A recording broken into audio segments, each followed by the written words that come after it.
Do not fear them. Do not fear any of them.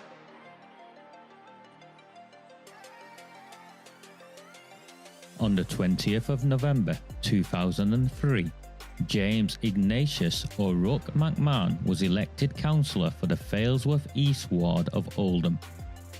Deeply ambitious, he ruthlessly rose to power, and by 2011, he was already leader of the council. In 2015, exploiting a Labour Party loophole, he became MP for Oldham West and Royton. If only the people of the town knew then what they now know. Do not fear them. Do not fear any of them.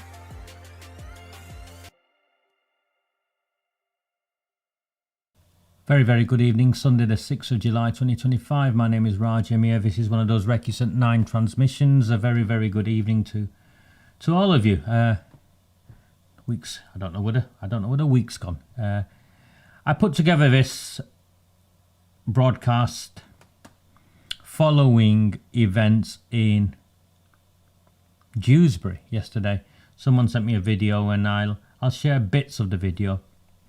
But I want to start in 2013 with you. So if you just give me a second. In 2013, Friday the 28th of June 2013, 500 imams united to deliver an unprecedented address following several abuse cases involving Muslim men.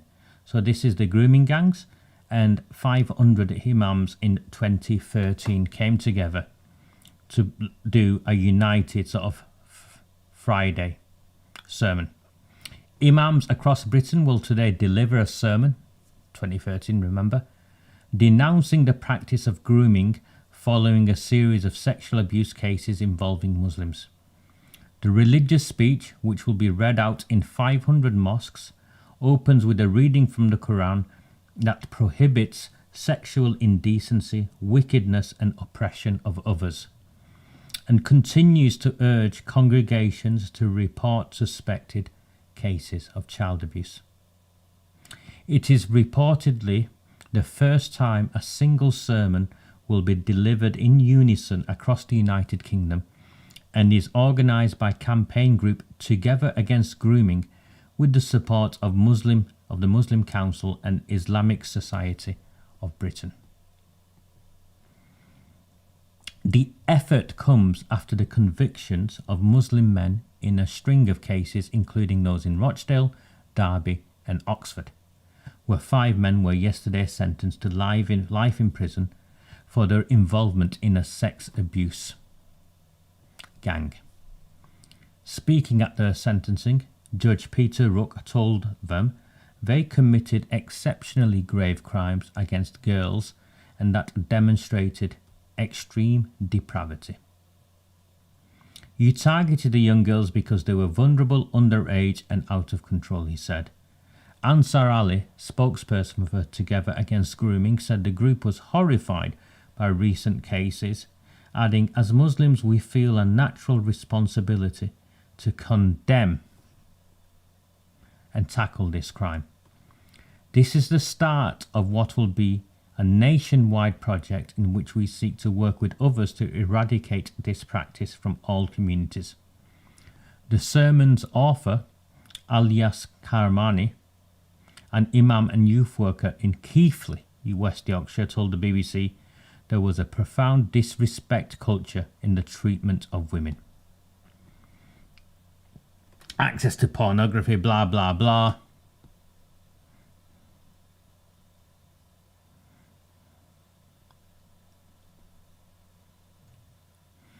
Sheikh Ibrahim Mogra, an imam and scholar who will deliver the speech at a mosque in Leicester, told The Guardian, "This is an abhorrent issue that spares no race, religion or perpetrators or victims. We are not required to do this. It is our religious and civic duty. The Quran calls on us to speak out against injustice. It is important to do it this way, to have a national impact throughout many congregations, we hope to create a debate. 2013. What happened?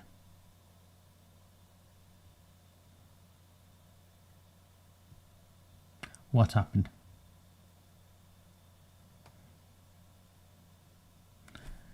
One of the things that happened was that this became politicized. Another of the things that happened, and politicized in the sense that there are politicians who are so neck deep in the scandal that they needed to cover it up, and then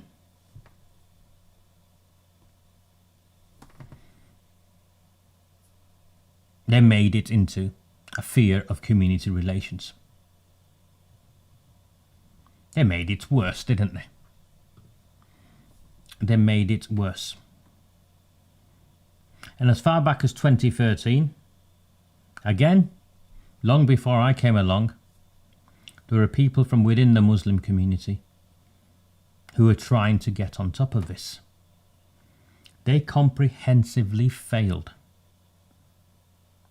And they failed because the cartels and the Islamists, the Pakistani sectarians, the Bangladeshi bootlickers, the Gaza Brigade, the International Ummah, all of those nutcases were given oxygen by a political party and a metropolitan elite that all but wiped people like me out of the space. If you look and see and wonder why there are so few Muslims speaking out on this, it's because the Muslims who did speak out on this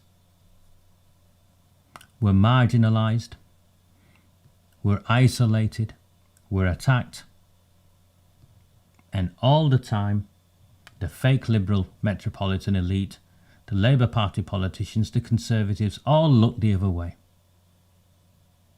And we are where we are in part because this government and successive governments picked a side. They did not pick the side of the progressive Muslims. They did not pick the side of those of us who believe it is our duty to live and abide by British values and our laws here. They picked a side in support of the Islamists, the Pakistani sectarians, and the evil cartels through which they could go and secure the block vote.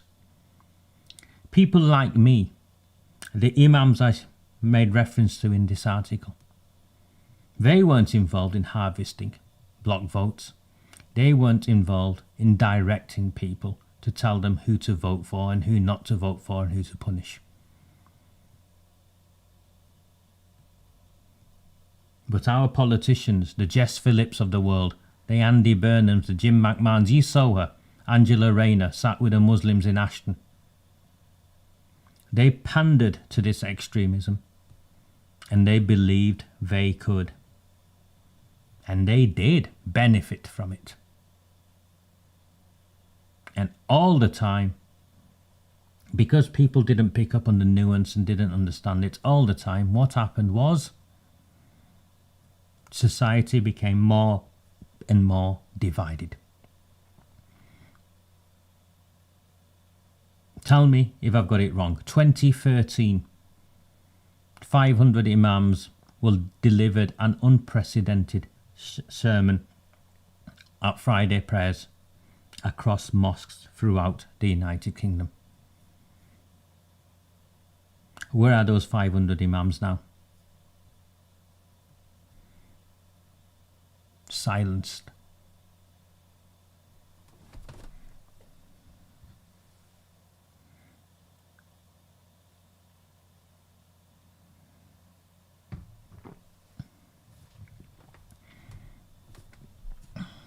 Exactly.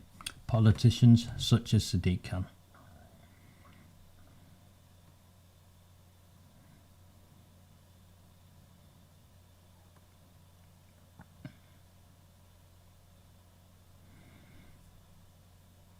I want to play this video.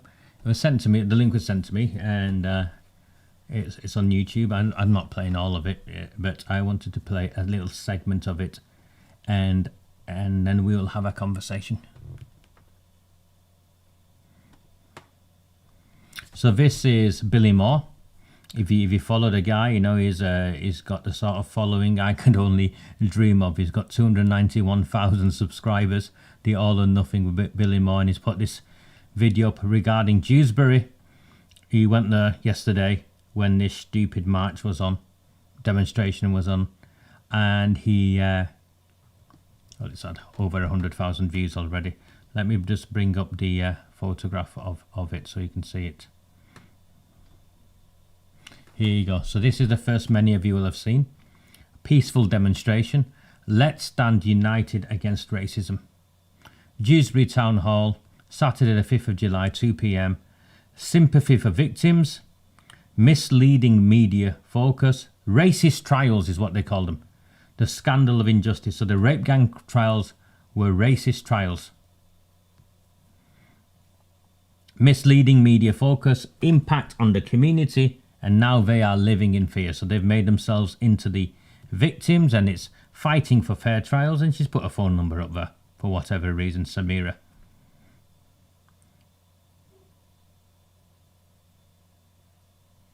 We are committed to ensuring that our demonstration articulates these critical points and encourages a balanced and informed discussion on the topic. So that is what they wanted to do, apparently. Let me put my headphones on.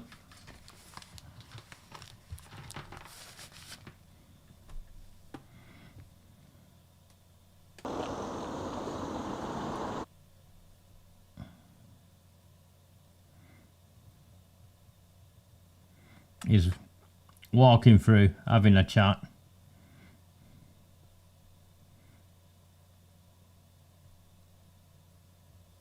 Here we go. Brits born before 1980 with no life insurance may be eligible for this. So if you meet these two innocence until proven guilty. Was this guy actually found guilty? Does anyone know if this guy was found guilty? Yeah, found guilty, sent down. Samia's brother?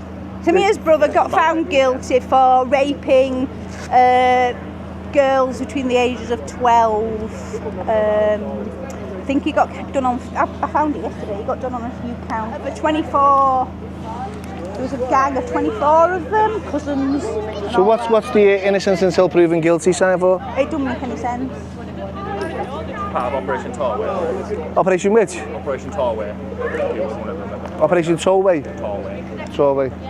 Yeah, like 20 odd of So he got done, amongst the others, systematic abuse of vulnerable young girls, some as young as 12, piled with drugs and alcohol, subject to extreme violence, rape and 21. Sexually assaulted. That was the group. That was what the group who he was with got done for. I don't know. That's not him specifically. So that was that. What age did he say there? 12. 12 or 21? Actually, get your facts right. 21. Sorry if you can't read properly. The judge described his crimes as abhorrent, involving the systematic abuse of vulnerable young girls. The victims, some as young as 12, were plied with drugs and alcohol, subjected to extreme violence, raped and sexually assaulted. That was what the judge said. And you believe everything that you read? I don't believe anything I'm reading here. Well, you wouldn't know until you sat in a trial. You have to sit in the courtrooms.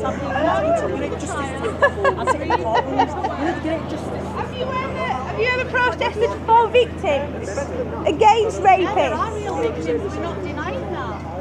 What have you done to help them? Have you ever called the police on one of your brothers, or your cousins, or your uncles, or your fathers, or your... You're not prepared to listen. Have you ever called the police? Have you ever seen a child in danger? Have you ever stepped in to help a child in danger with an older man? Yes, many times. Many times. This is basically a family protest by the look of it. Nothing really big. No one's marching. Got a few microphones ready to say what they've got to say. Stop convicting without evidence.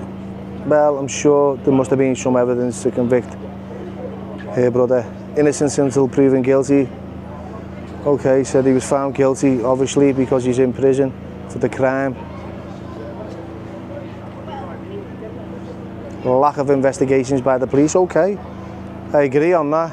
There could be more going forward. 12 years he got. 12 years with additional 5 on licence for 3 counts of rape and 1 count of making threats to kill. Operation Torway. So sexual exploitation of 8 young girls. Is he away still? Yeah. Okay.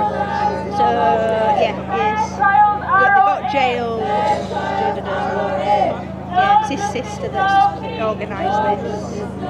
He was the guy, have you seen the Channel 4 bit? There was a Channel 4 documentary about it, it featured these. Yeah. And while they were on being filmed, he rang from an illegal mobile phone from prison. They claimed it wasn't, obviously. He rang his sister while she was live from an illegal mobile phone in prison, and then they claimed it wasn't true.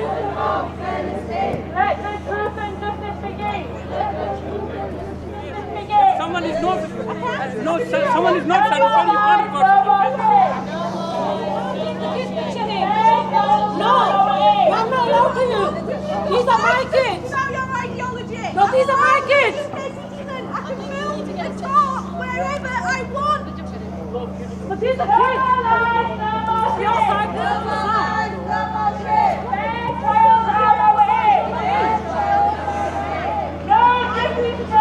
Bitch. No, I'm not allowed. These are my kids. They're on the side. Tell him. Yeah, but why is she going on that side taking pictures of the kids? No, why is she going on that side? She needs to stay in this side.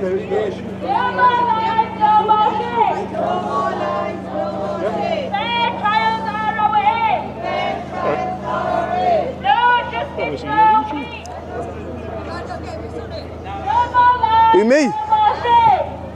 Don't get my child in here. I've brought him to a demonstration so everyone can film and take photographs. But I'll tell you not to film. She's in public. You get the idea. You get the idea.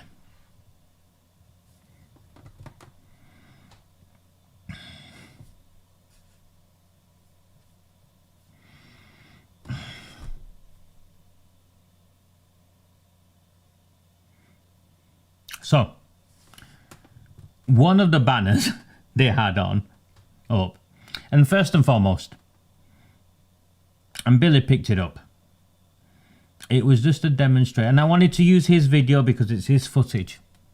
I don't think it's fair nicking the footage of, and he's gone to all the trouble, and then just put a little snippet in. He was very clear himself. It's not really a demonstration, it looks like a family protesting. I think it's just the cousins, the close clan cousins, first and foremost.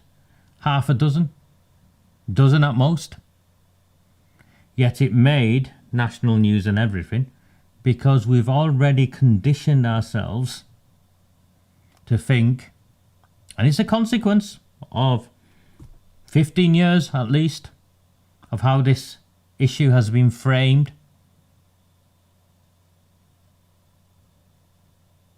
Here we have this belief that the Muslims are protesting en masse, that these are false convictions.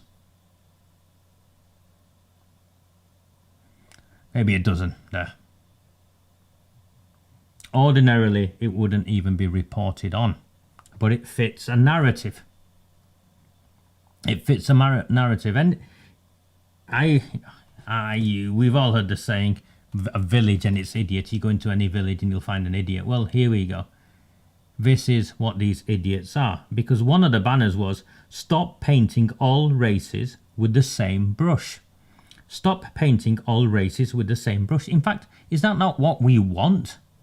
Do we not want all races to be painted with the same brush? And phrases like that, deport them all. Where do you think you're going to end up with that? Where do you think you're going to end up with that? Stop painting all races with the same brush. And then one of the mothers is objecting to someone taking some photographs of her children when she's brought the children to. I'm not really interested. Thank you. Billy, I'm sure is a decent guy, but I'm not. I come from a different world. But thank you for your thoughts on that.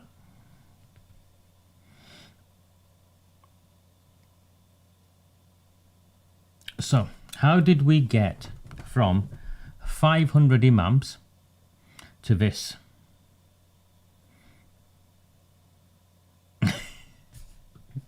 I thought I'd find one as well, but no. Maybe because it was in Dewsbury, and they don't go to Dewsbury, Gary. How did we go from 500 imams in 2013 accepting the religious legitimization that these men used, so much so that they ran a coordinated sermon on Friday prayers in 2013, and in 2025 we are the racists and extremists and the Islamophobes. They'll call us Islamophobic. We are the Islamophobes for raising this. Are those 500 imams, by their own definition, those 500 imams from 2013 are also Islamophobic?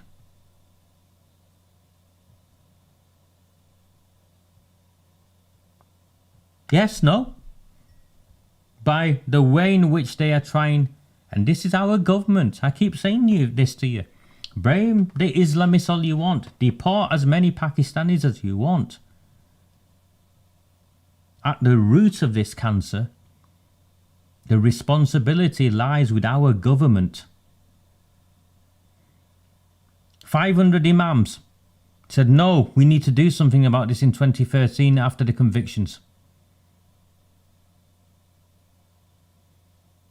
Sidelined, ostracised, demonised. Whilst the Labour Party went and picked up with the cartels, the heroin dealers, and the Islamists.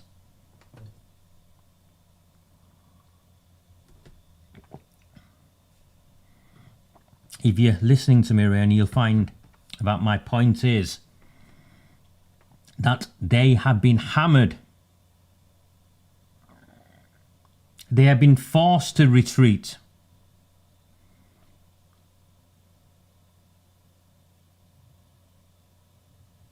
You need to get it into your heads. This rape gang scandal has had the petrol porn on it by our politicians and our political elite. And now on one side you've got people saying deport them all. And on the other side, you've got idiots like this denying it ever happened.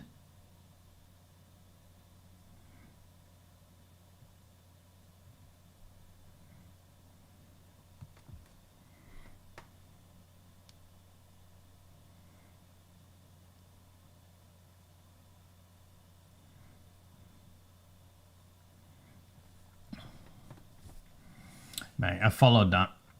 He didn't have counter-terrorism police at his door because he supports Tommy Robinson.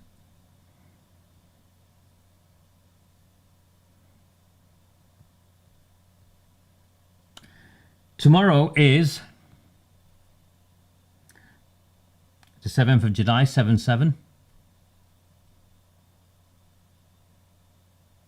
It's 20 years since the terrorist attacks in London.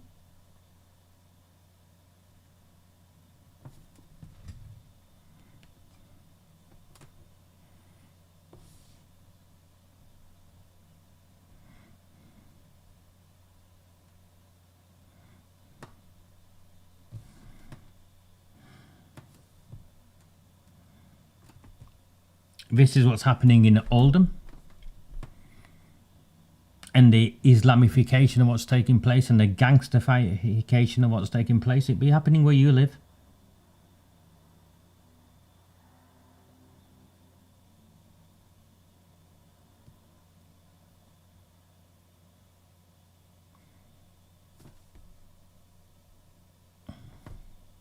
Pakistani men, included gangsters, now making a move to take over parts of the town, not from the shadows, but leading from the front. The guy there, in the suit and the jacket, Dale Cregan's getaway driver. Irish Imi, now standing for election. And not just standing for election, inshallah. Vote Irish Imi, God willing.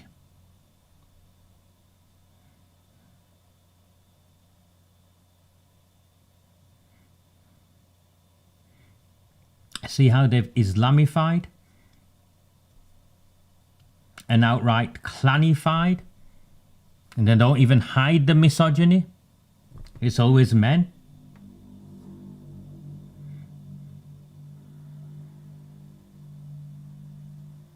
A lot has changed from 2005 when the bombs went off to 2013 to 2025.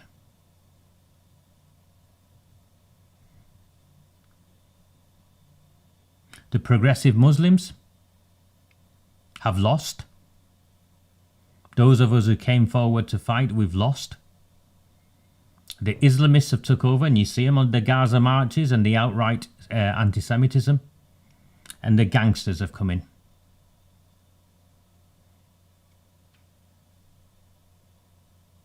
And what are we doing? Well, in a town like mine, reform no longer exists in the way it did. The official reform page, which is full of racist shit, is now no longer the official reform page. And it's the last chance saloon for Oldham to support Reform UK locally and nationally, whatever that means. It's a saloon now, a last chance saloon. They're mobilising on the streets, they're outright campaigning, and what are we doing? Changing the name of our Facebook groups and playing these games. They need to speak English. And again, that's a Rupert Law statement. I ain't got a problem with Rupert, but the context of this matters. If you want to speak English, that guy's sister spoke perfectly fine English.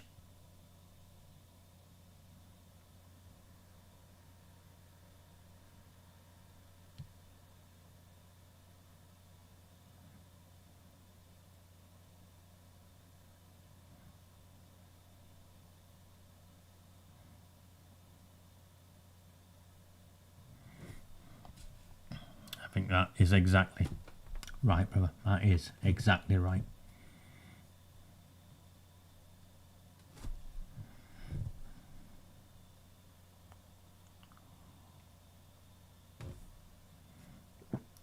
And when people said deportation is required and remigration, you know what happens? You lose. Every time you lose, because you're made to look like a bunch of extremist nutters. And you lose. You need to be very specific. We need to be very specific as to what we mean by deportations.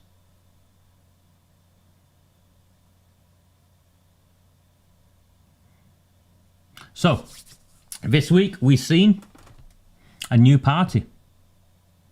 Two new parties. A party on the left, a party on the right. On the left, Jeremy Corbyn and Zara Sultana have created, or are in the process of creating, have announced that they'll create a new party. And already I'm seeing the Islamists trying to align themselves with that. It's interesting. Because Zara Sultana is probably the sort of woman that an Islamist would lynch or stone. She doesn't conform at all. And that's before her views on gay people and trans and such and so on and so on. But they've latched onto that. And on the other side, we've seen Ben Habib create, is it Advance UK?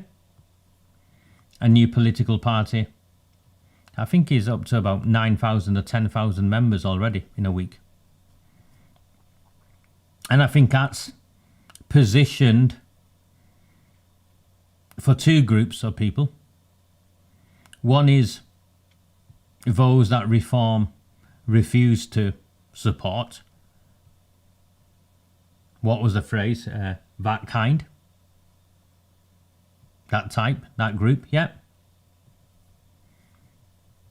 And the other element is where reform appears not to have the strong enough policies and the conviction on a whole host of things, including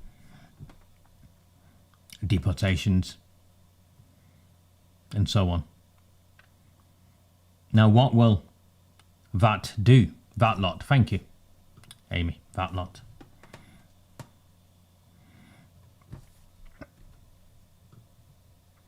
I followed Zara Sultana's career. To give her credit, she's not changed tact at all. She's just an old-fashioned socialist, a borderline communist. That's what she is.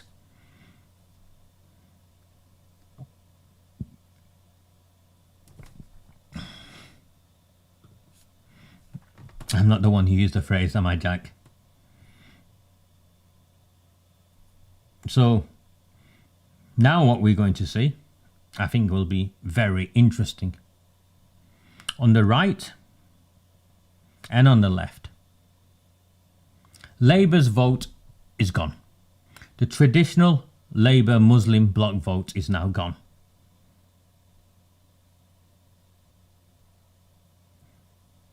Absolutely gone.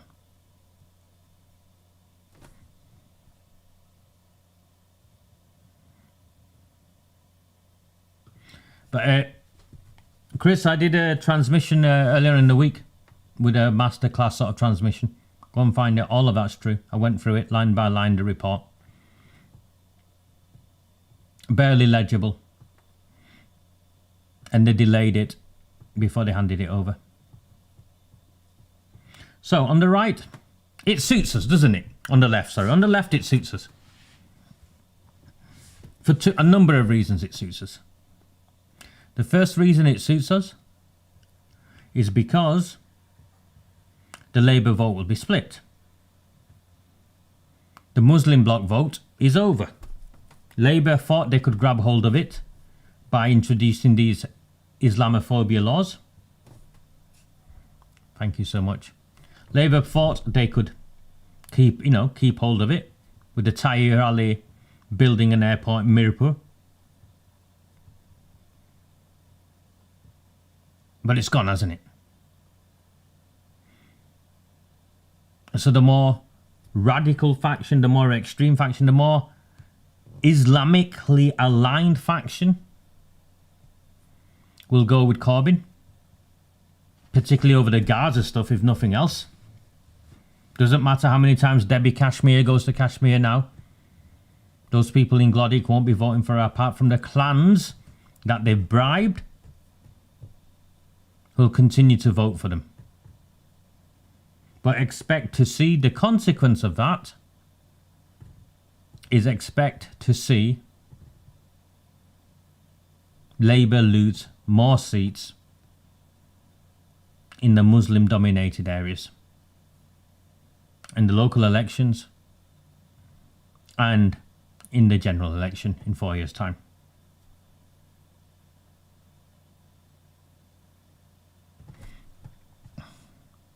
I don't think anyone is saying Corbyn or Zara Sultana's new party will win or get enough seats to win a general election.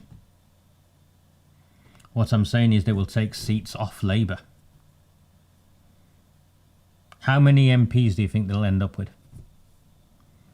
They're on 5? 20? 25? And that vote's never going back, is it?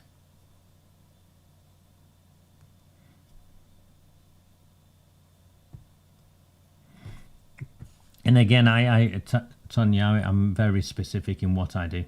So I'm very specific, I'm afraid. It's this issue and the campaign.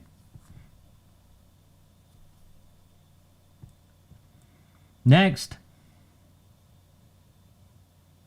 On the other side, we've got Reform and Advance UK.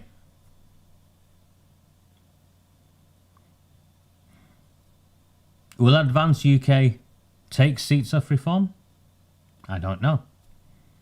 Will Advance UK split the vote? I don't know. In fact, I'll tell you something. I think it's unfair to make that allegation that they will split the vote. If you followed my work, you will know that I always say people have a right to stand. And if they are standing because they're more clear on a position than someone else, then that failing isn't on them. It's on someone else.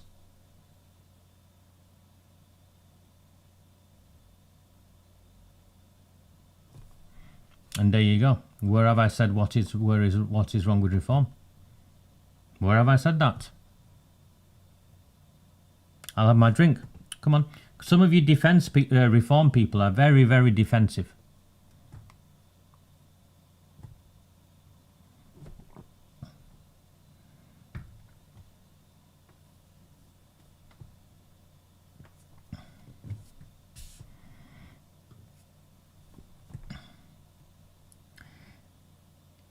I listened to what Advance UK's press release video was with Ben Habib talking about it. It wasn't about Islamic issues.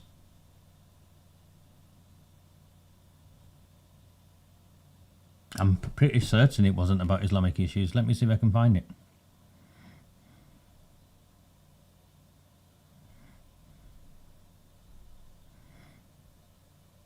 He says, looking for his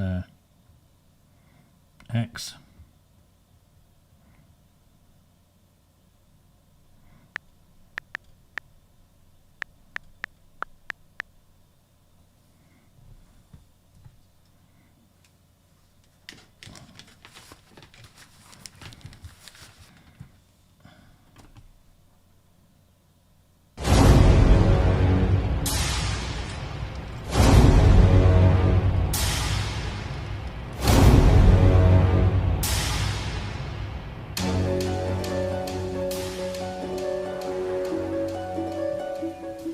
Hello folks.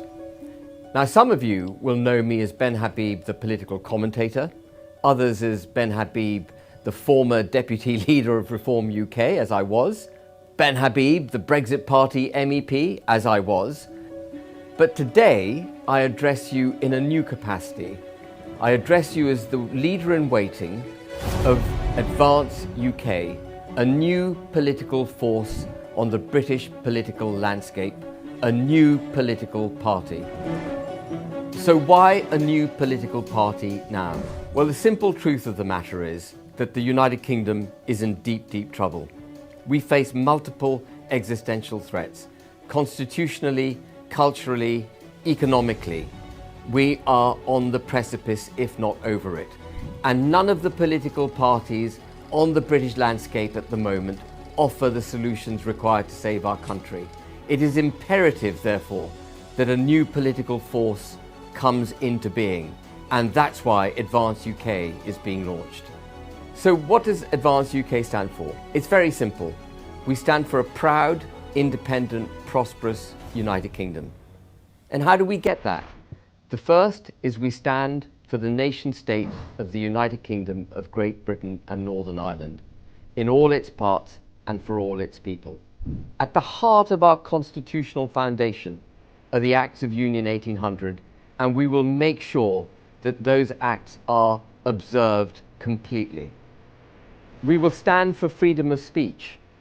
Freedom of speech is critical to democracy. Without freedom of speech, simply you can't have debates and you therefore can't have democracy. We will ensure that our children are not indoctrinated. We will ensure that the political views you hold won't land you in jail. It is absolutely vital for the progression of any civilization to be able to air their views without fear and without favor. Freedom of speech also will be at the heart of our political philosophy. Which brings me to democracy. No country can succeed other than through democracy. It may not be a perfect system, but it is frankly the best system that the world has ever produced. And we used to be the mother of all democracies. But as a result of our freedom of speech being set aside, burdens coming into British law from international law, memberships of supranational institutions, the giving away of power from Parliament, these entities, as well as domestic quangos, we are just a shred of the democratic force that we used to be. And if we wish to be prosperous, it is essential that we restore our democracy. So the other principle by which Advance UK will stand is the removal of international and supranational laws from our political fabric, from our constitutional fabric, the removal of all these quangos and these so-called experts, and the returning of power to Parliament, where we can hold our parliamentarians properly to account. And what we must remember is that those of us who are in public service are only in public service to serve the people. The people don't serve us, we serve the people. And that quaint old concept has to be re-established. And the fourth principle on which we stand, and this is essential just as the other three are, is equality before the law.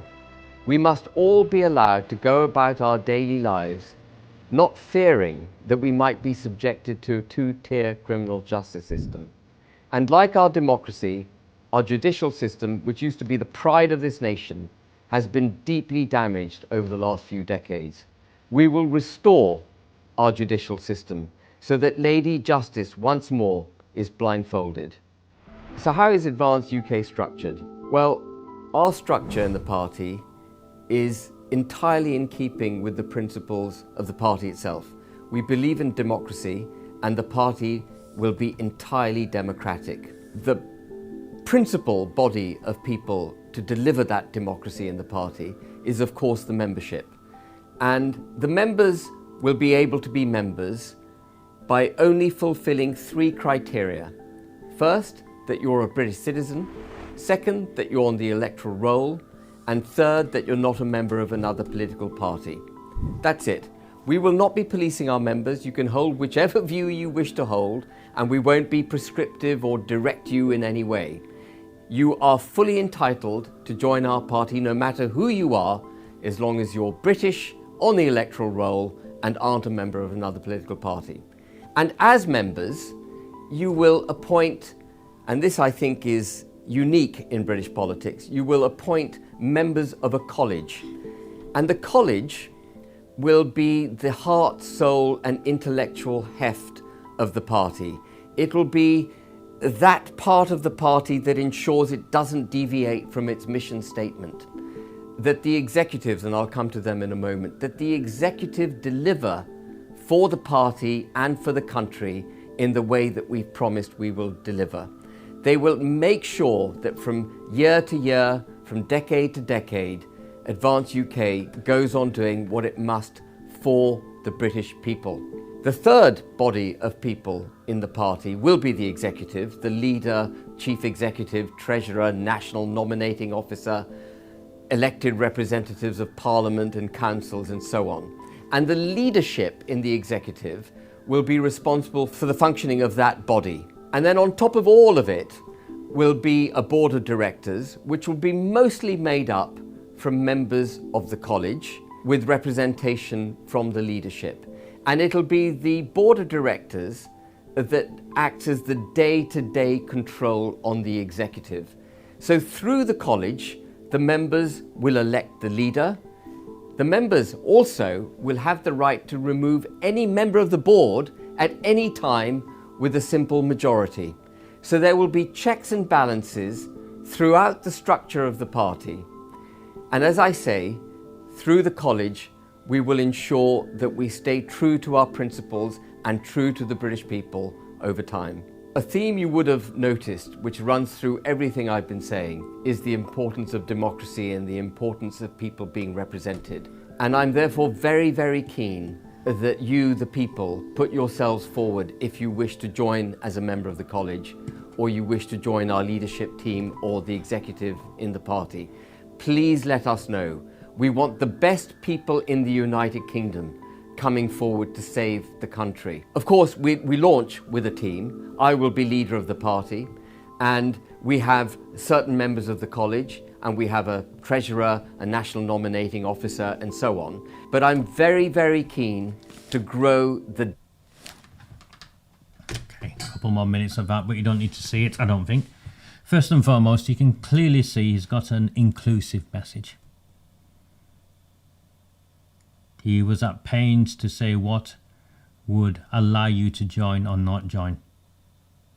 The consequence of that party launching, coincidence,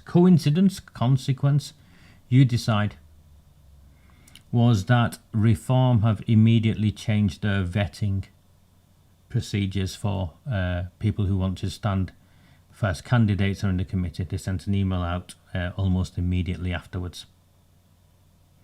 And I think what's very interesting, or what's going to be very, very interesting, is for the last 6 months or so, since Nigel Farage stepped forward into a position of reform, because let's be honest, up to that point, they were not the force that they have become. I think that's fair to say. Up to Nigel Farage coming along, they were not the force that they have become.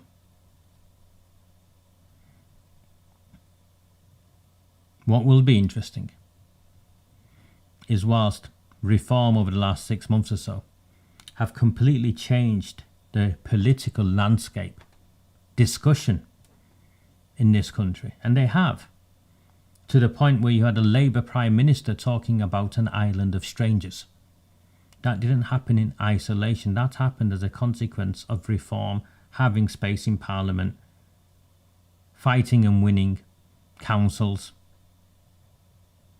and Labour needing to respond. Kemi Badenoch is, or some of her ministers most definitely, might as well be parroting what Reform are saying or their beliefs and positions are.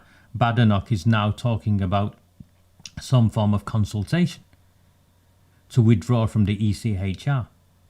This is unprecedented. Didn't happen before. So Reform have clearly impacted on both Labour and on the Conservatives. And whilst Reform have moved into the mainstream spaces where they cannot be dismissed as far right and racist, that's what resulted in the Conservatives picking up on Reform policy narrative and trying to dress it up as conservative. And that's why we saw a Labour Prime Minister say nation of strangers. So the consequence of that is the VAT lot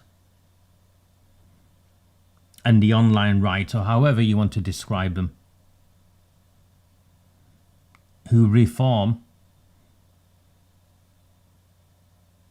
decided they wanted to either sideline or drop. I think in part hoping that they'd vote for them anyway. These people would vote for them anyway.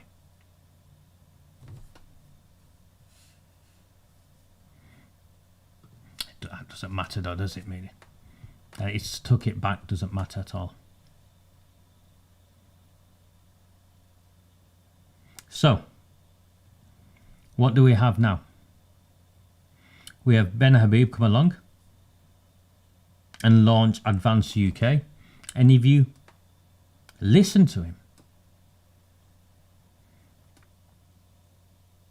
One of his points, his main points, wasn't really about Reform's policy not going far enough. He didn't really talk about Reform's policy.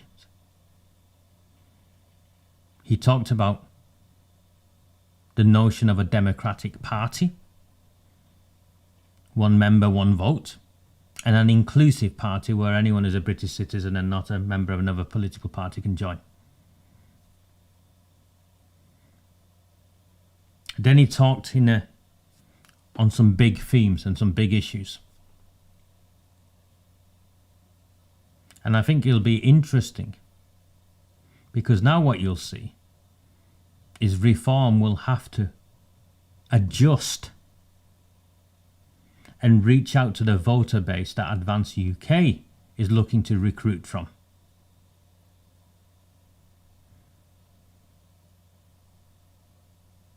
And perhaps,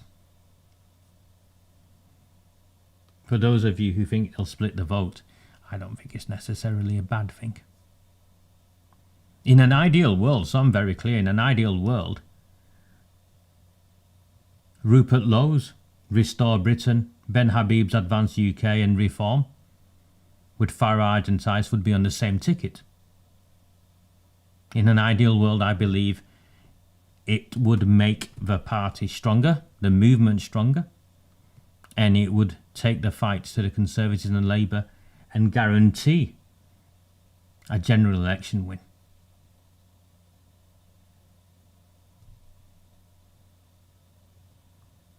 That's what I believe. But we're 4 years away. And now what we've got is this. We've got a think tank called Restore Britain. And it's essentially a think tank. It's member-based, but it's essentially a think tank called Mr. Restore Britain, and that's Rupert Lowe's. Announced it on the same day, yeah, as Ben Habib. Then you've got Reform. You've got the Conservatives. And now you've got Advance UK. And I suppose it's only right and fair I put UKIP there as well.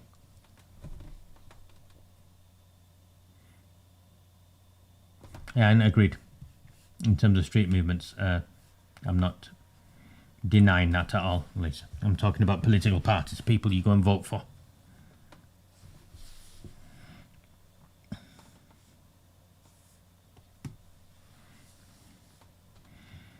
My own thoughts.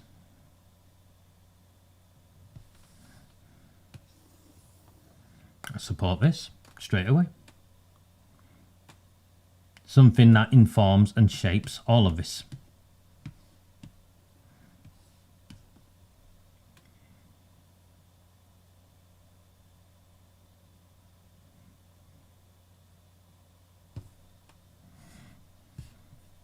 And without having a candidate or a political party, I don't understand something, Alicia. I think, you're here. I might as well ask you. Nick Tenconi, a friend of mine, so we're clear. And Tommy Robinson and his street movement. Would that not be a natural ally? Did Tommy not hold a position there in UKIP before?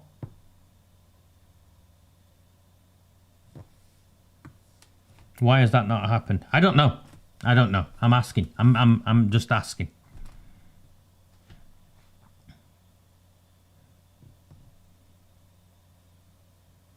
I like Rupert Giuliano. I like him. I think he's extremely forthright, and he doesn't mince his words. I think that's what got him in some of the trouble he found himself in, or some of the disagreements he found himself in. And so there's no ambiguity. I'm very clear. I get on with Ben Habib. Him and I speak to each other. He offered me support last week. At some point, I'll sit and have a cup of coffee with him. I have friends in Reform. I don't hide that. I have friends in the Conservatives. And I'm a supporter of Rupert Lowe, and I believe that what happened to him, what they did to him, was atrocious.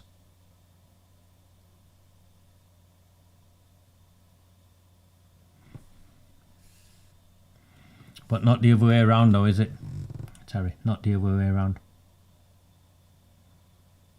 I hope, and I'm on record for saying this, I hope there is a way back for Tommy Robinson. I hope, I hope there is. I'm clear. He was a man who's been politically persecuted when he was put in prison.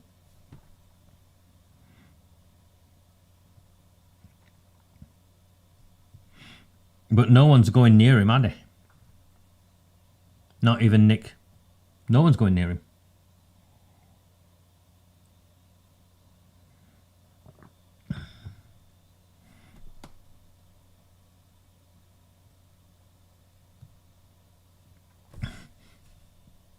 Sorry, I'm not laughing at what you've got to say. I'm just laughing at how I agree with you.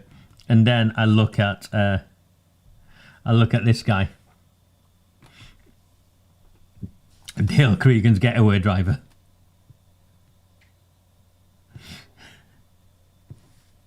And it'd be the same in towns and cities across.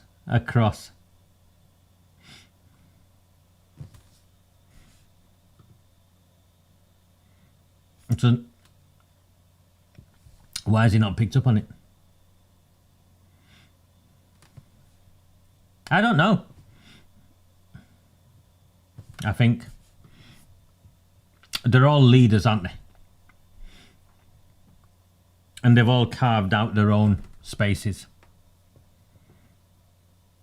And I think the challenge we have as supporters,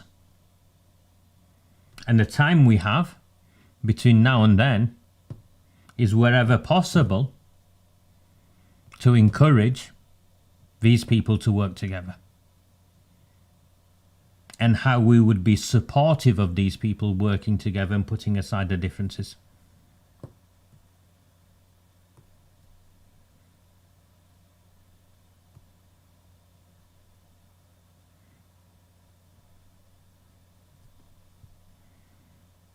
That's what my ask of you would be.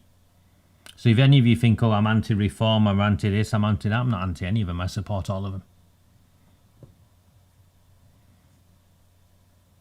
I believe all of them, including the Conservatives, over the next few years, will create a narrative, a manifesto, on a whole host of issues that will realign what this country is and take it away from what it's become. And if we don't win at the next general election, we've lost.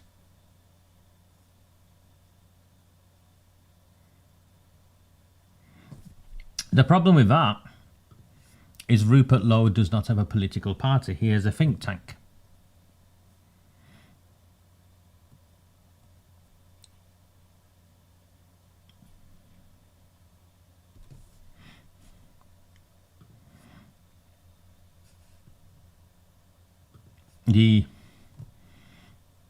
I would say no. Because I have an understanding of what right wing actually means.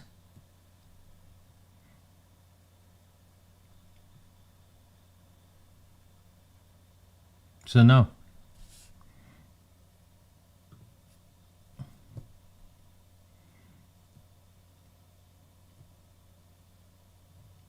And I don't believe any political party in this country would win an election presenting itself as right wing.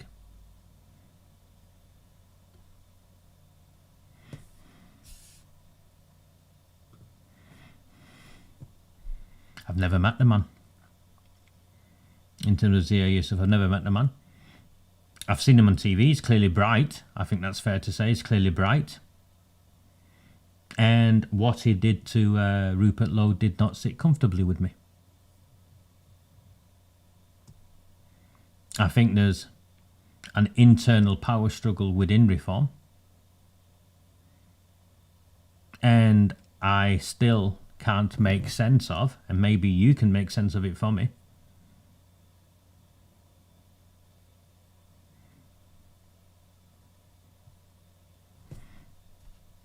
as to why he said Reform was no longer the best use of his time with one breath, and then he's in charge of something else with another. I don't understand. I don't understand any of that. I think it's okay. I understand it in the sense that it's a new political party and they're forming and all sorts of stuff is going on whilst they're doing that.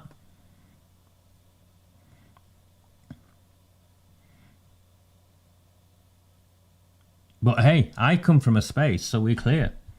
When we began our campaign in Oldham, one of the things we disagreed with was how local branches were rigged, how the parties imposed candidates, and how people couldn't vote to elect their own leaders and elect their own candidates. And I think Reform have a long way to go to democratise their party. They have a long way to go.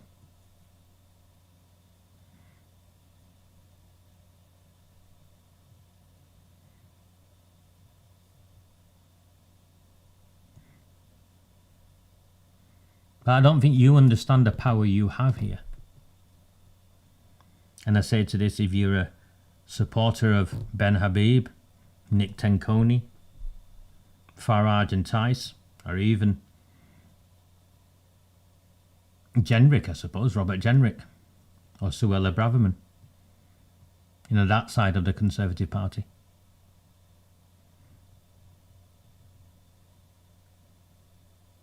Working together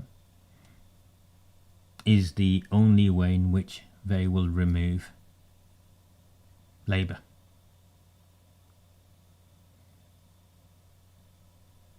And Corbyn and Zara Sultana have given us the best opportunity possible.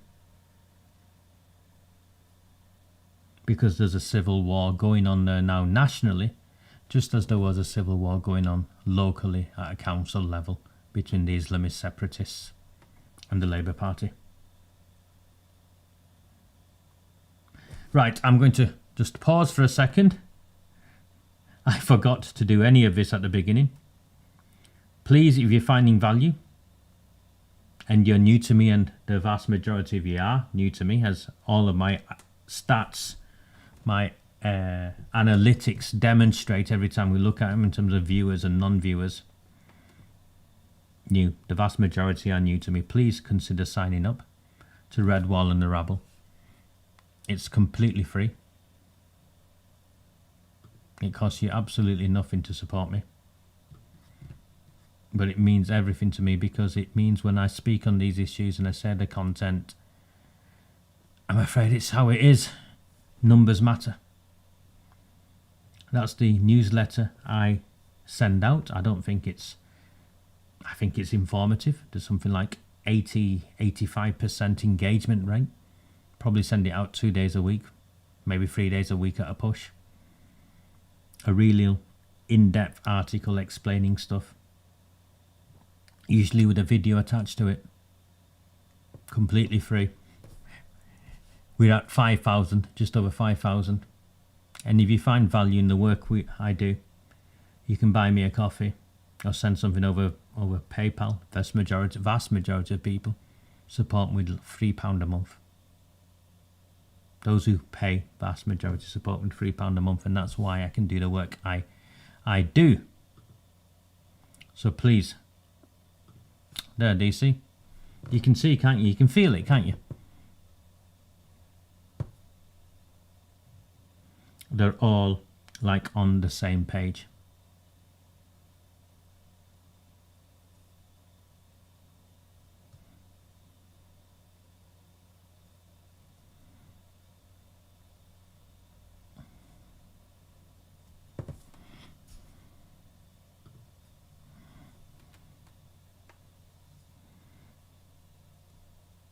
Well, Mohammed, I'm afraid you've joined us late.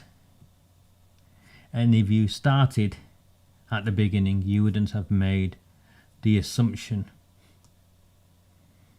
that you are making. Because where I started was I showed you 500 good Muslim men and how they were betrayed.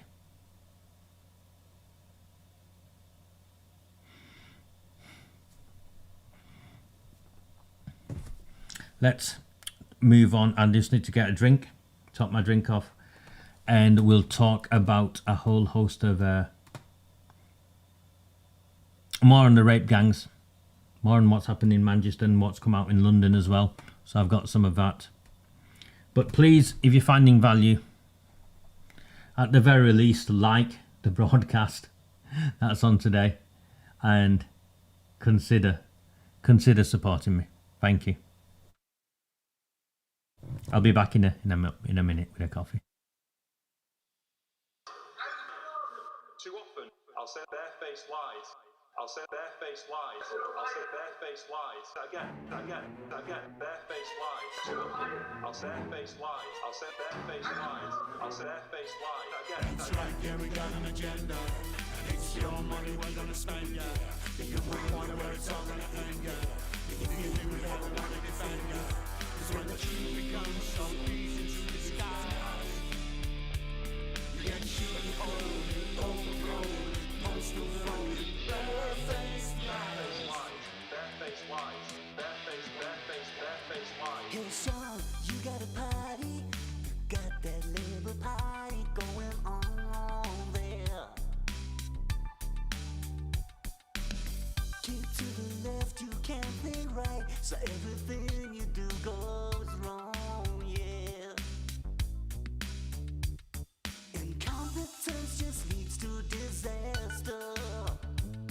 Corruption brings it on even faster. What you say? That's right, yeah, we got an agenda. And it's your money we're gonna spend, yeah. Do you wonder where it's all gonna end, yeah?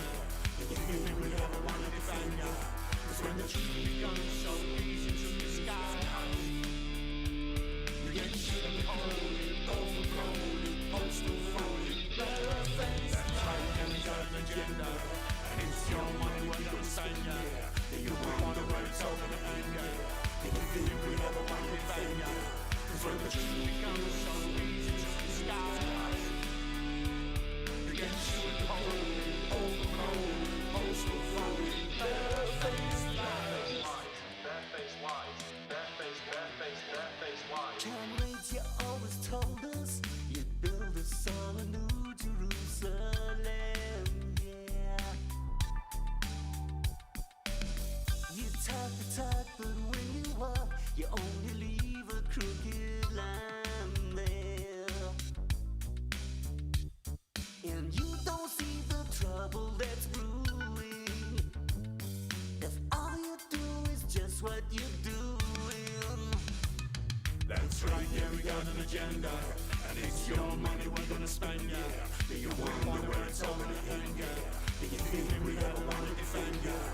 Cause when the truth becomes so easy to disguise, you get shit cold, overgrown, postal phone, barefaced lies. Is this where you wanna be?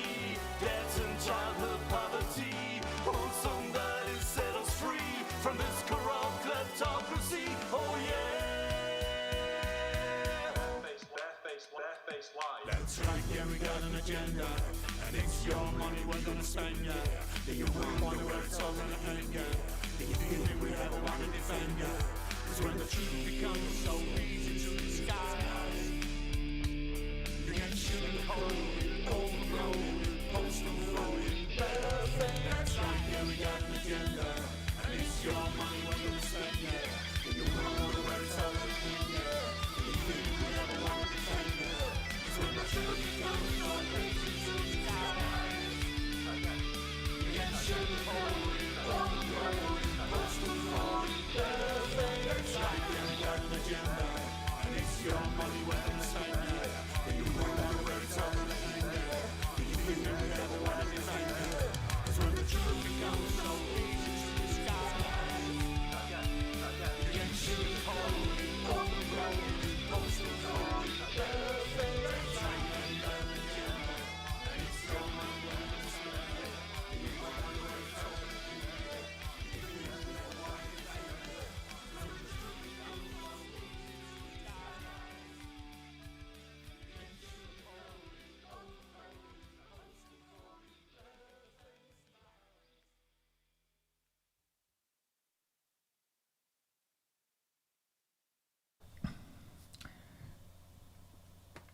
have the joys of my daughter with me all week at the moment, so it's rare for us to spend a week together when we're here rather than away somewhere or some family function. So the mundane day-to-day stuff. So I've just sneaked in the bedroom to find us still not asleep. So she's taking full advantage of knowing I'm daddy's podcast. So please,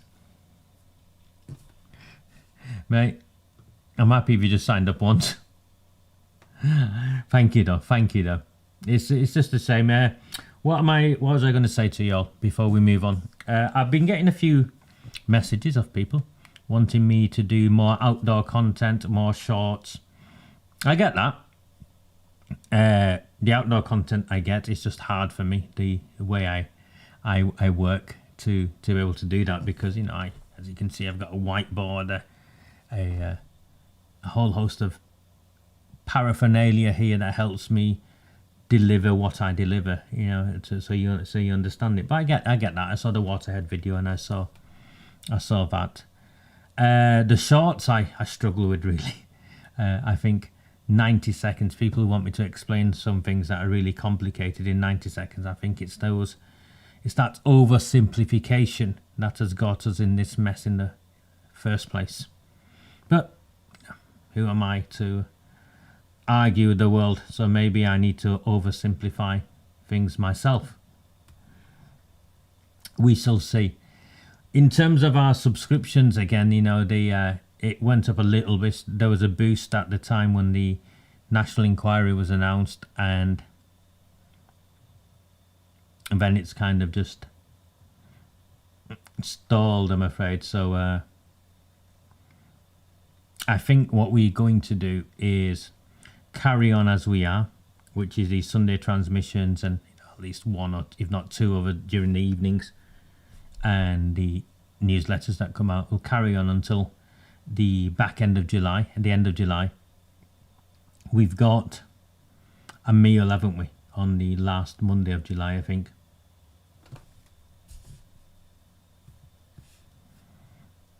And it's a fair question. I'll get to that.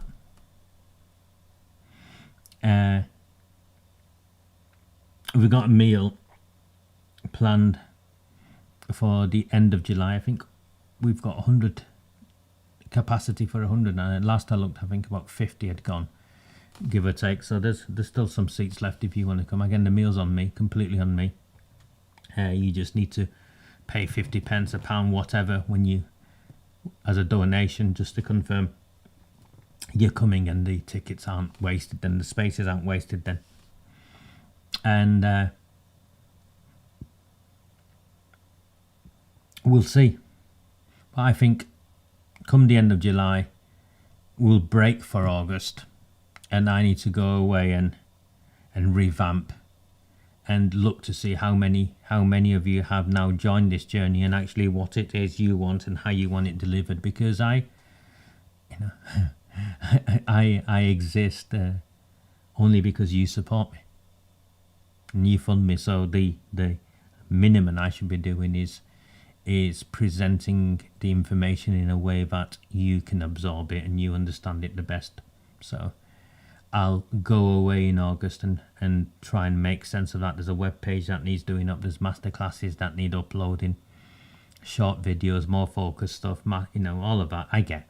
Trust me, I get. I'm just overwhelmed because as well as doing all of this work and trying to grow this, we're trying to inform and influence a national inquiry. And we are also trying, I'm also on Rupert Lowe's team and trying to support that as much as possible. So that's where we are up to. No, I'm absolutely all right. If I look tired, no, I'm absolutely fine. So it's just I recognise and realise that we've grown from where we were, and people want other things.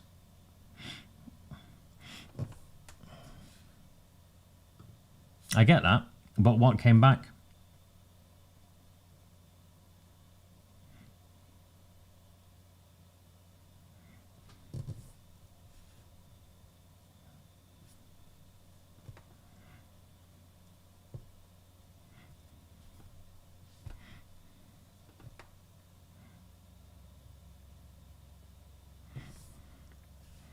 I'm very clear. If we, as Muslims, don't grasp this, then the only people who'll suffer are the Muslims. Because the more and more extreme positions will be seen as the only solutions.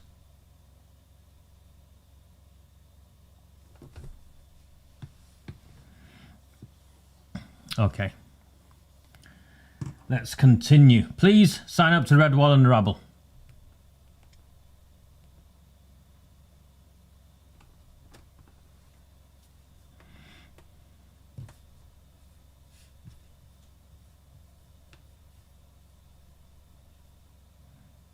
Yeah. Agreed. And agreed, Roy. Agreed. Rome wasn't built in a day. Greater Manchester Police whistleblower Maggie Oliver slams latest grooming gang report as a smokescreen. So what happened on Wednesday or Thursday this week? Might have been earlier in the week, I think even. The final part of Andy Burnham's assurance review sort of report was published. And they applauded themselves of how far they've come and all of that. I've put a video out. I think you need to watch it. I put a lot of effort into reading all 80 pages, and I think you will have seen how I've ripped it to shreds. So Maggie Oliver is Maggie Oliver. She's not a details person. She isn't. It's not a criticism. People have their strengths. Maggie Oliver's strength isn't details. She's not going to read reports and any of that. So she described it as a smokescreen. I demonstrated to you, actually it was more than a smokescreen. It was a piece of fabricated. Yeah, it was fabricated. So, as far as Andy Burnham and all of his team are concerned, that's it. They've now got the assurance that everything's okay in Greater Manchester. There's a couple of problems with what's going on here. Greater Manchester Police confirmed this week that they've got 1,099 grooming gang suspects. Forced to admit, 1,099 with I think 700 and something survivors. And then when you look at the investigation figures and the arrest figures, they go lower and lower and lower. Negligible. Now this is my issue. Has the government, did Yvette Cooper, or did I imagine this, did Yvette Cooper not confirm that the National Crime Agency are leading on this? She confirmed that the National Crime Agency are leading on this. So if the National Crime Agency are leading on this, why is Greater Manchester Police still being allowed to lead on investigations where we know that their police officers, at least one was a member of the grooming gangs and has been protected? And I agree with you, by the way. At least I think 1,099 suspects is the tip of the iceberg. And as I demonstrated, and I'll do it again, just very, very quickly so you see it and understand it. The way the grooming gangs operated, you had the groomers. And I'm just using one example. There are different models, but this is the most typical model. So the groomers were the boys in the schools, the boyfriends. So these were the ones who were sent into the schools to make friends with the girls, for them to think that they were boyfriends, girlfriends, and to separate them from their families. Then you had the older cousins and uncles that these guys took them to. The parties where they were looking cool, cars where they've been driven around in. So the rapes started here, really. These guys weren't, they're just taught to bring them to us. The rape started here. Then you had the actual gangs who traffic them. And at the bottom, you had the customer base, the 50 a night. So that's actually the sort of the numbers. So these are in the tens of thousands. And you get the, and these are probably in the thousands. And they go more, and they go more, and you go more.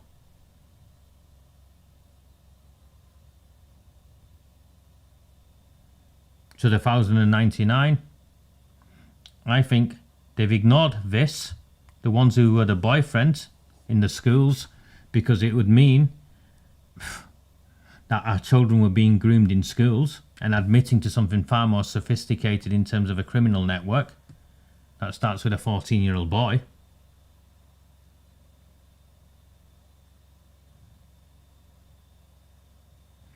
So you have these who are kind of like ignored. And I think what they're going for is this one. The older cousins, the uncles who were grooming, were the first, second base, and then moved them on into the gangs. They've not gone after any of the customers. They've not gone after any of the customers. No one's been convicted saying, you came along and paid £50 or £100 at a hotel to rape a 12-year-old girl with 3 of your cousins and you took goes on her. No one's been raped. No one's been, convicted for that as a customer. They've all been convicted higher up in that triangle.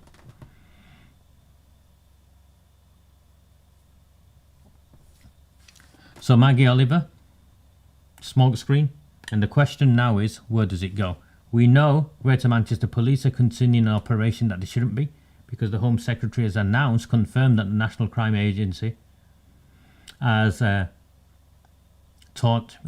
took it over. So if the National Crime Agency has took it over, the Greater Manchester Police should be nowhere near it. And we also know it's a smokescreen because the report fails to name any of the partners, any of the people involved, anything. And again, not a single survivor was interviewed.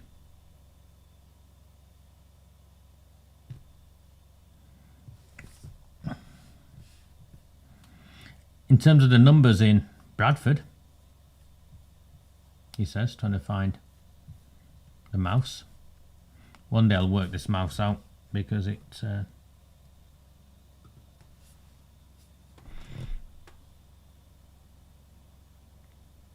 I don't think it's helpful saying what are the numbers in Bradford or what are the numbers in Rotherham. I think what we need to accept is that the numbers are off the scale. And why are they not? The question isn't what are the numbers. The question has got to be, when is Bradford going to be investigated? Who is preventing Bradford from being investigated?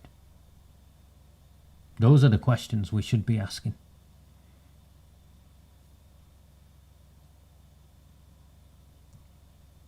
Now, the National Inquiry and the question as to what we do next, has got to be influence the National Inquiry. Inform the National Inquiry. Now, I've already made it clear to all of you, and again, if you followed me from my work in Oldham, where we were talking about a public inquiry, which became a national inquiry long before anyone ever talked about this, because we knew it had to have this. 1, powers to call witnesses. So they couldn't refuse to attend and would have to give testimony under oath. 2, power to secure evidence. This week, we saw Greater Manchester Police itself, the inspectorate criticised Manchester Council for redacting 80%, 90% of the evidence and then delaying it now. So a national inquiry has the power to call witnesses, and they've got to testify like they're in court under oath. Power to directly secure evidence. It's got the power to make recommendations in terms of the change in law.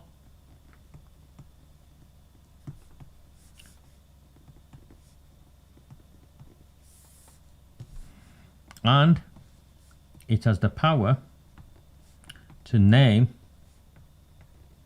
individuals and recommend they are prosecuted.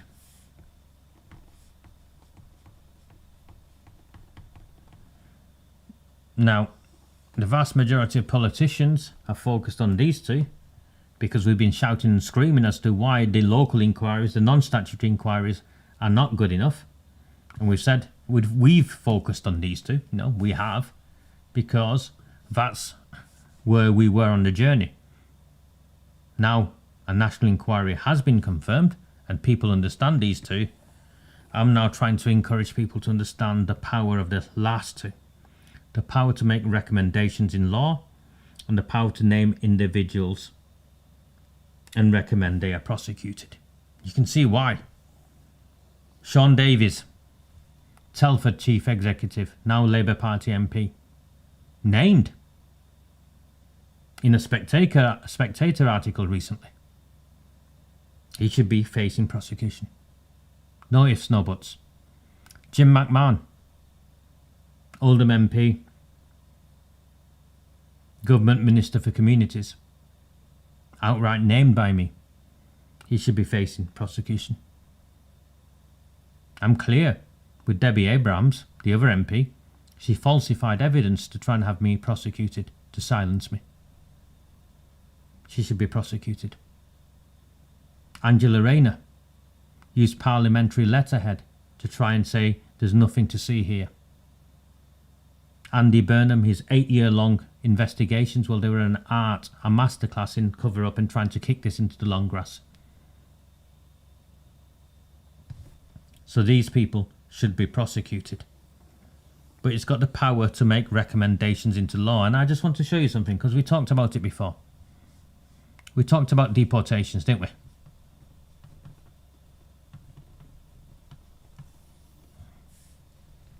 And we talked about punishment.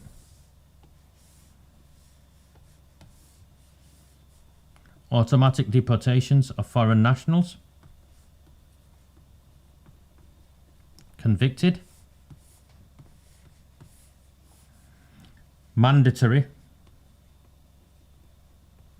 minimum sentence.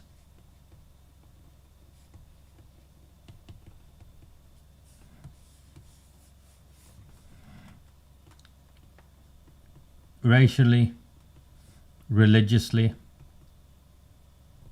aggravated factors. A simple test was 1, 2, 3 present. If it was, then that adds X on the punishment. Deport foreign nationals.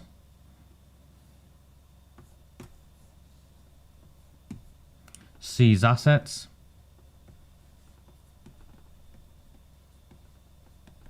And put into a fund for survivors. Do you see?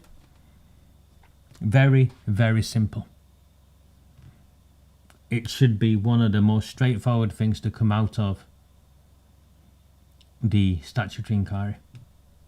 What the government does, and why I'm hated by the political establishment where I come from, is that I cut through the nonsense and show to you actually what should be happening and what these things should be doing.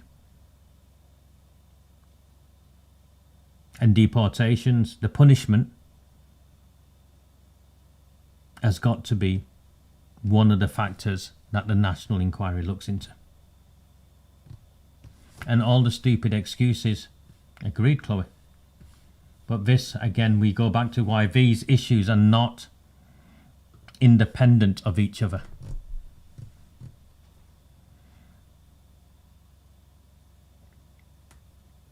The leaving of the European Convention for Human Rights has got to be on the manifesto pledges of all of the parties we talked about.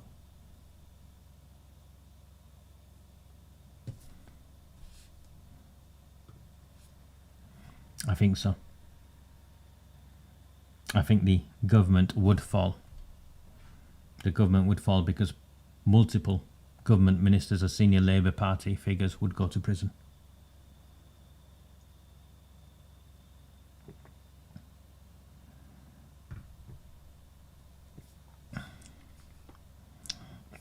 Thank you, Emily, if you're coming up. It'd be lovely to see you. And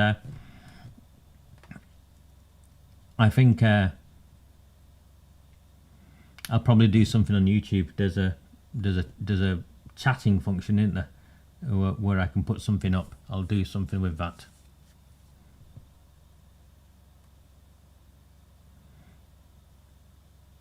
And we have to get it right. So one of the things I'll be doing, and I am doing,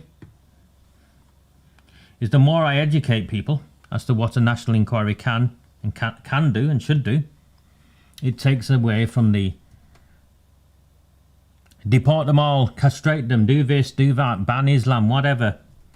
It takes away from that's the space they want you to occupy, rather than occupy a space where you're very clear, this is what we want the national inquiry to do. Another thing we want the national inquiry to do, again in my opinion, is, in our Baroness case, he did a rapid audit. Well, we need to do an audit of the motivations. That includes the racially motivated crimes and the religiously motivated, and also the class motivations of those who failed to intervene.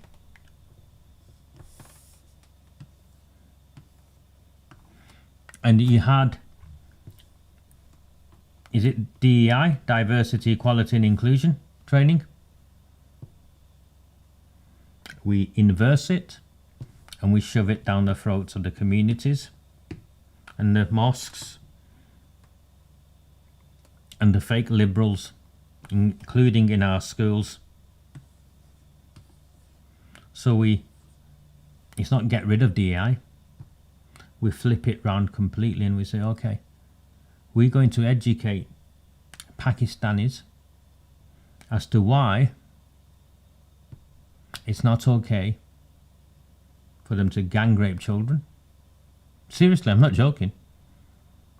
And why their nation was involved in barbarity, and this barbarity, as in 1971, as in 1947, as in what they did to the Sikhs, more recently, in the Hindus. Our country has no space for that. They want us, at this moment in time, your children, white working class, your children are taught that somehow you are responsible for slavery. And the consequences of slavery and the reality is you are probably in the workhouses, your direct ancestors.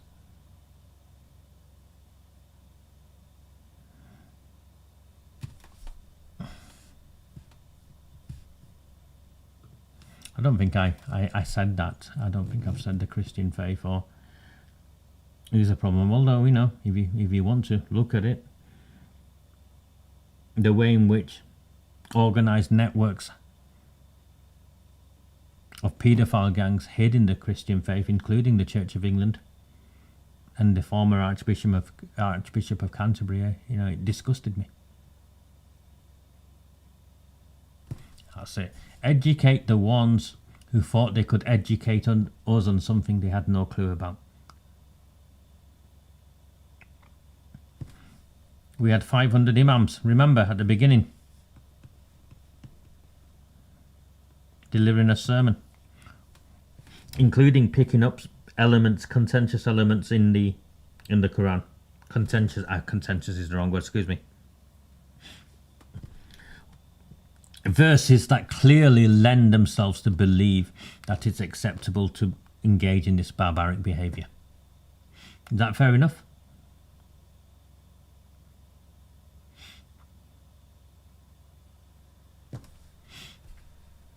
So,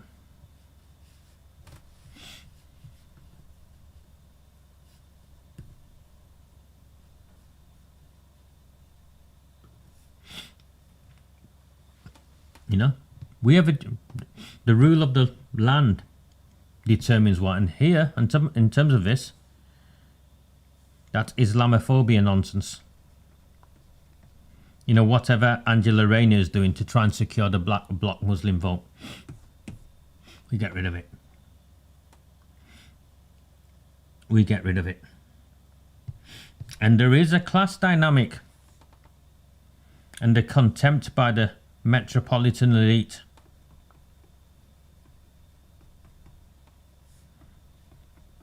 that now control the Labour Party. Let's be clear.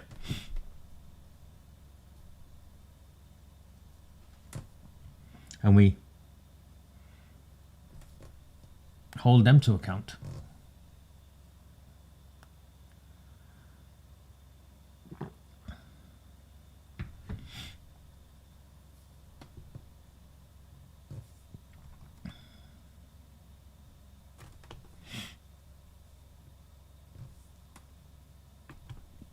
BBC London ran with this.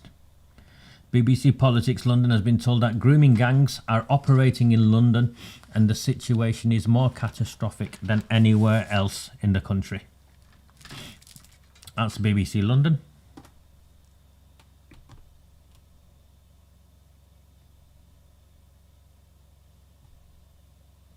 Situation is more catastrophic than anywhere else in the country. The recent Casey review revealed that the Met Police are investigating cases of children in London being criminally and sexually exploited, and there is a mismatch between the ways the Met and London's local authorities recalled child abuse data. Our senior reporter Helen Drew has more. A decision was made that I'd be taken into a children's home, and it wasn't just any children's home, it was a children's home run by paedophiles. At 11, Chris Wilde lost everything. His dad died and his mum's mental health collapsed. He ended up in care in Halifax, where he was groomed, before moving to London to work in care himself. Here, he's seen the same patterns repeated. I've worked in this sector for 10 years, predominantly in London, and I've seen things which would be a national crisis. I've seen children being groomed, I've seen children going missing, forced into county lines. If anything, what I've witnessed in London is more catastrophic than it has been in any other places around the country. Grooming gangs is so expansive. It's you know, define a grooming gang. You've got drug gangs, you've got people grooming children into exploitation, you've got people being groomed into criminal organisations. In London, we've got all of that. We don't just have grooming gangs who are exploiting children into prostitution or sexual exploitation. We've got everything in London, and that's what a grooming gang does. They take liberties of the most vulnerable young people in society, and we've got a lot of those in London. The recent Casey review used London as an example for what was called a mismatch between the ways different organisations record child abuse data. The Met Police have recorded 2.77 contact child sexual abuse cases per 1,000 children, whereas London's local authorities only have 1.3 child in need assessments for child sexual exploitation and 1.79 for child sexual abuse. The Met Police told us they recognise that the review finds their data must improve. They say they're acting on this and have expanded their child exploitation teams with an additional 72 officers, a further 46 in online child sexual abuse and exploitation, and over 200 extra officers specially trained in investigating rape and serious sexual assault. Wada Mohammed set up Ealing-based charity Lasting Support to address taboo and complex safeguarding issues for vulnerable young people. without the right data, then people are not aware of how bad the situation is. And that's one of the things this report has highlighted. And I think if people knew exactly how bad it was and all the intricate details involved, then yes, there would have been more interest. I just think it's due to a lack of awareness. A lot of young girls, they don't disclose this when it's happening to them. And in the cases where it's identified whilst it's happening, it's because there's adults around that are able to identify that something's not right. But what's happening in London now is, where are those adults that are in regular contact with those vulnerable young people and vulnerable young girls? Because there's so many cuts to services, and social care in and of itself is so severely underfunded. Chris says urgent action is needed. If you're a politician and we present you with evidence, we give you all these young people who've got testimonials about abuse, about neglect across the country from all walks of life, all different religions, all different faiths, all different communities. That evidence is overwhelming. If we work together, we can protect children and we can change it forever, and we will not lose a generation of young people through ignorance. The Home Office says alongside a national police investigation, they've got the largest ever package of measures to tackle child sexual abuse. Watch ahead of me, this guy. The Home Office are talking absolute bollocks. But what you've now got is the admittance that it is catastrophic levels in London, which is what many of you have been asking about. Well, now it's confirmed.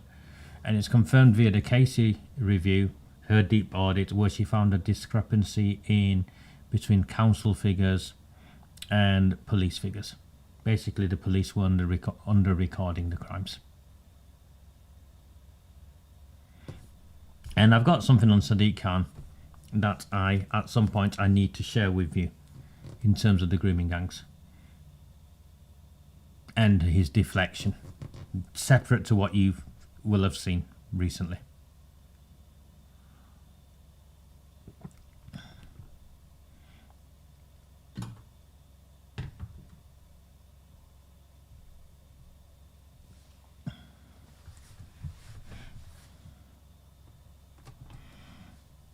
This is what Rupert had to say on it. Let's remove every last foreign rapist and paedophile, including those foreign nationals who were aware of their crimes but failed to act. Deport them all. So he's going into an interesting space, and again, I find it genuinely interesting.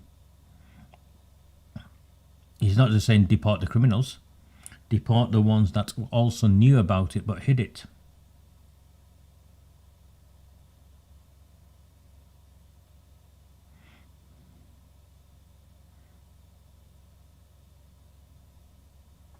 Flip that around.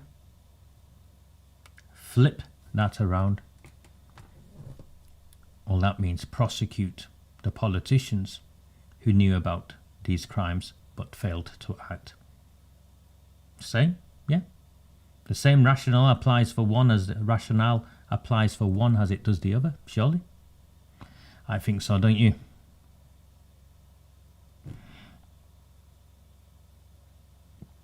And the Guardian, so we understand, and I started with the 500 men, imams.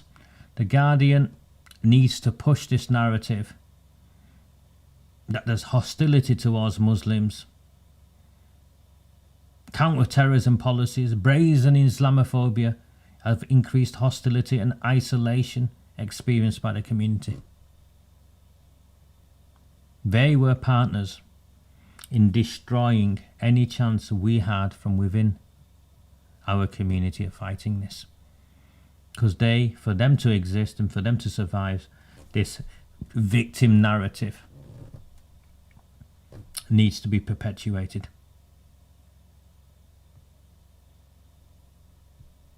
Hopefully, I've took you on a journey this evening. It's a journey that you've valued. Most of you have stayed with me throughout the evening. I have had, for those of you who ask, I have had 2 people sign up to Redwall and Rabble.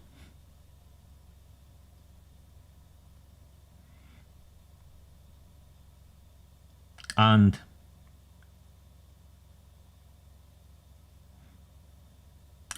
2 people buy me a coffee.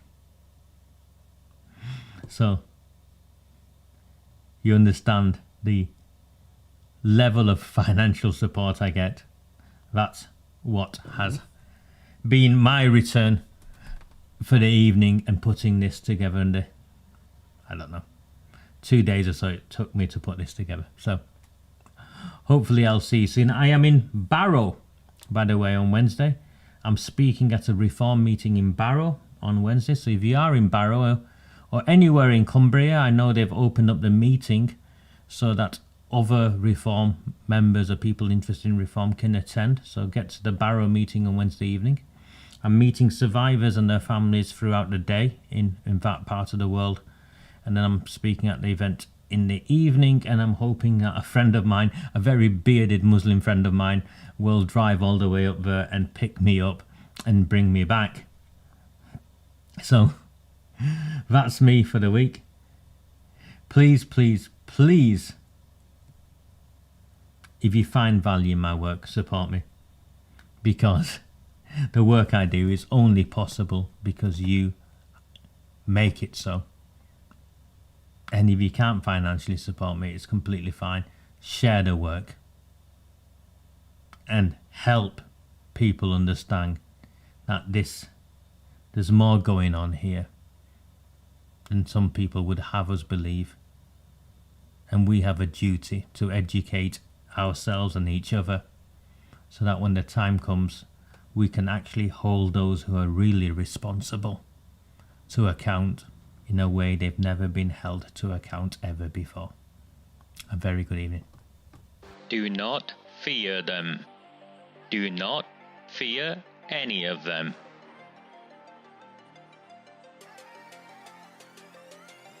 On the 20th of November 2003, James Ignatius O'Rourke McMahon was elected councillor for the Failsworth East Ward of Oldham.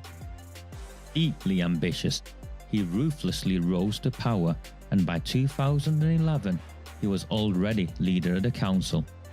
In 2015, exploiting a Labour Party loophole, he became MP for Oldham West and Royton.